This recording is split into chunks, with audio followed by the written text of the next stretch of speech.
I had a handful of interactions with the man, entirely within these academic circles. Just to be clear here, you're saying that your relationship with him came strictly through fundraising for the MIT Foundation. Yeah. Is it accurate to say that you've also, as part of that, went to the island? Like you were on Jeffrey's island? Well, because this was part, because part of what Joey asked me to do is say, hey, Jeffrey said that he's more likely to give money if you would come and visit with me. I'm like, well, I'm coming to Boston. I'll go through wherever this place is on the way to Boston. What was the island like? Like I was there for a night. It was like, okay, there was a courtyard. There was like a bunch of guest rooms. There was a pool. You go to a lot of like there are a lot of private, like you're going to fancy random people's islands like frequently, or like how unusual? Well, that was the first time I've gone to an island. I've gone to a couple since then. That was again part of the reason why, like, you know, note to self, Google before going.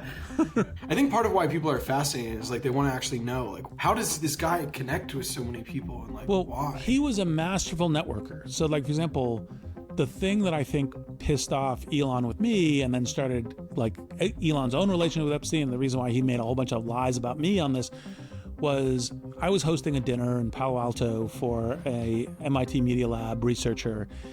And the director of the Media Lab, Joe Ito, called me and said, do you mind if Jeffrey Epstein comes? And I said, well, it depends on what MIT thinks. The thing that I then later learned, that Epstein said, well, I might be able to give a lot more money if you invited me to this dinner, because he's kind of like going through the network, trying to meet people and so forth.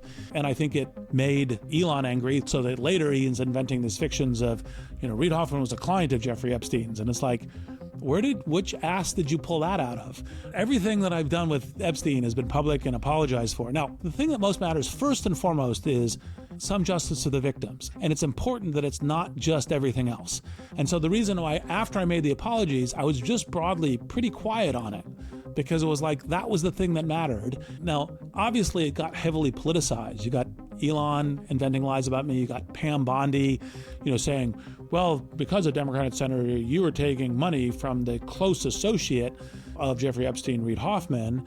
And it's like, okay, well, you've seen the files, you know that's lying. Look at the documents that are already out. Like, there's almost nothing for me in those documents relative to a lot of other people. I think that what they should do, justice for the victims and truth for the American people, is literally take every single piece of intel that they have about Epstein and release it. Unredacted, completely released.